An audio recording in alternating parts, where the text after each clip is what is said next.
bit of a joke. So maybe having this. I don't think so.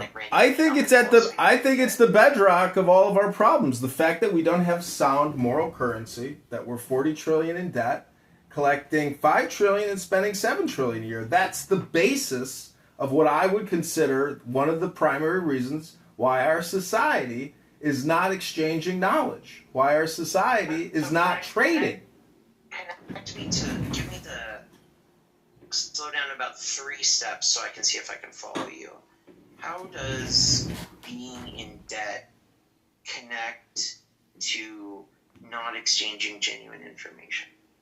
Because people who are trying to exchange genuine information don't realize they are on a platform of disingenuousness, that the currency, because it's not pegged, and that we can essentially, with any new government, just inflate the financial system in the same way that Zimbabwe had to create $100 trillion notes.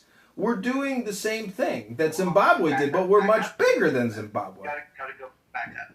How does that affect, like, when Wendy and I are talking, right, and we're trying to exchange honesty or some other mode of communication, can you connect to me how, like, sovereign debt or economics, just draw that one thread, not another example of Zimbabwe or even a negative impact. How does truth erode in correlation with, say, sovereign debt?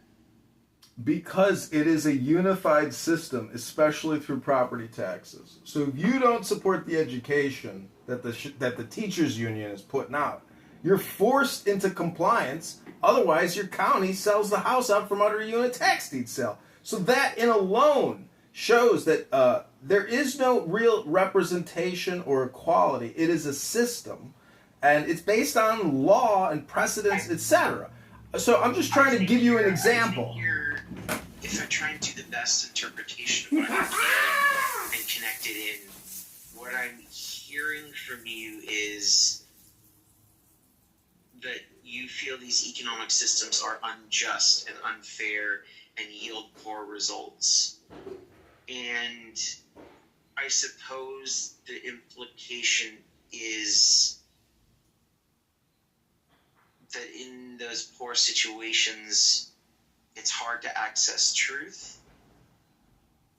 And Wendy, I know you flashing your mic, so feel free to jump in here too. It was a mistake, but I have been thinking about the connection that I'm making between, John, what you're saying and what we were talking about prior, which is it has to do with motivation. If someone's motivation is to preserve